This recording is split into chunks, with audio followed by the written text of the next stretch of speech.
Okay, this is chapter 2 of A Good Girl's Guide to Murder. 2.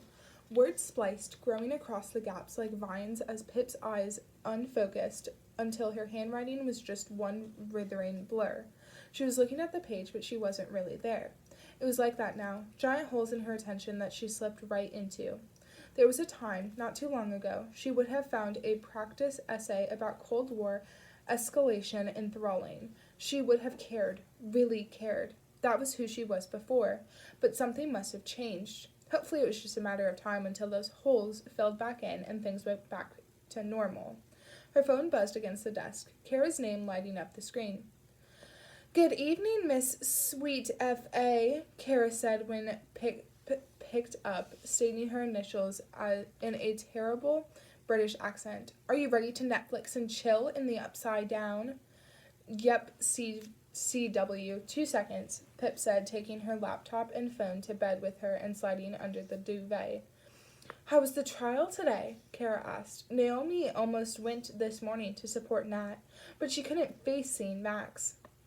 "I just uploaded the update," Pip sighed. "Makes me so angry that Robbie and I have to tiptoe around it when we record, saying allegedly and avoiding anything that steps over the presumption of innocence when we know he did it. He did all of it."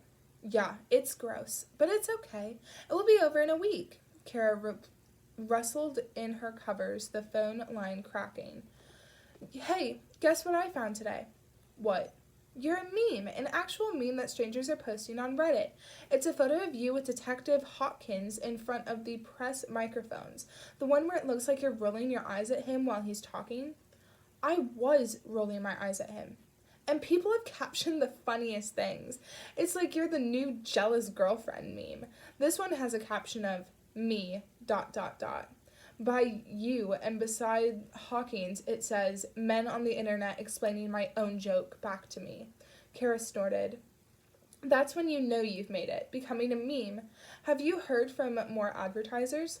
"Yeah," Pip said. "A few companies have emailed about sponsorship, but I still don't know if it's the right thing, profiting off what happened. I don't know. It's too much to think about, especially this week." "I know. What a week," Cara coughed. "So tomorrow, the memorial. Would it be weird for Robbie and his parents if Naomi and I were there?" Pip sat up. "No, Robbie doesn't think like that. You've spoken to each other about it." I know, but I just thought, with tomorrow being about remembering Sal and Andy, now that we know the truth, maybe it would be weird for us too. Robbie is the last person who'd ever want you to feel guilty for what your dad did to Sal. His parents too. Pip paused. "They lived through that. They know better than anyone." "I know, it's just, Cara, it's okay. Robbie would want you there. I'm pretty sure he'd say Sal would have wanted Naomi there. She was his best friend." "Okay, if you're sure." "I'm always sure." "You are. You should think about taking up gambling," Cara said. "Can't. Mom's already too concerned about my addictive personality." "Surely, my and Naomi's fucked upness helps to normalize you." "Not enough, apparently," said Pip. "If you could try a little harder, that would be great." That was Cara's way of getting through the past 6 months, her new normal, hiding behind the quips and one-liners that made others squirm and fall silent. Most people didn't know how to react when someone joked about their father, who murdered a person and kidnapped another.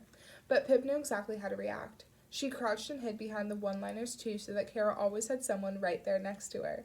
That was how she helped. Note taken.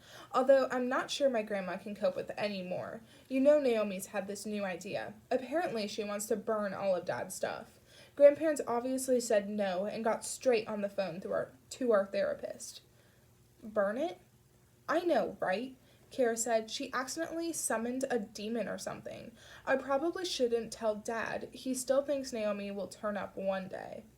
Cara visited her dad at the Bridgeport Correctional Center every 2 weeks. She said it didn't mean she'd forgiven him, but after all, he was still her dad. Naomi had not visited once and said she never would. "So, what time does the memorial—" "Hold on, Grandpa's talking to me." "Yes?" Cara called, her voice directed away from the phone. "Yeah, I know. Yeah, I am." Cara's grandparents, her mom's parents, had moved into the house with her and Naomi last November, so Cara had some doctor-ordered stability until she finished school. But April was almost over and exams and the end of school were fast approaching. Too fast. And when summer arrived, Cara and Naomi's grandparents would put the Ward's house on the market and move the girls to their home in Warren Township, New Jersey. At least they'd be close when Pip started college at Columbia. But Fairview wouldn't be Fairview without Cara, and Pip quietly wished that summer would never come. "Okay," Cara said. "Good night, Grandpa." "What was that?" "Oh, it's 10:30, so it's super late and past lights out, and I should have been in bed hours ago and not chatting with my girlfriends." Plural. "At this rate, I'd probably never have a girlfriend, let alone multiple, plus no one has said lights out since like the 1700s. Cara huffed. "Well, the light bulb was invented in 1879, so..." "Ugh, please stop. Have you got it queued up?" "Almost," Pip said, dragging one finger across the trackpad. "We're on episode 4, right?" This had started in December when Pip first realized Cara wasn't sleeping. Not surprising, really. Lying in bed at night is always when the worst thoughts come. And Cara's were worse than most. If only Pip could stop her from listening to them, distract her into sleep. When they were kids, Cara was always the first to go at sleepovers, her light snores disrupting the end of a cheesy horror film. So Pip tried to recreate those childhood sleepovers, calling Cara while they binge-watched Netflix together. It worked. As long as Pip was there, awake and listening, Cara eventually fell asleep, her breath whistling through the phone. Now they did it every night. They'd started with shows Pip could legitimately argue had educational value, but they'd watched so many that their standard had slipped somewhat. Still, at least Stranger Things had some historical quality. "Okay, ready?" Cara said. "Ready." It had taken them several attempts to get the shows to run in exact synchronization. Cara's laptop had a slight delay, so she pressed play on 1 and Pip went on go. 3, Pip said. 2, 1, go.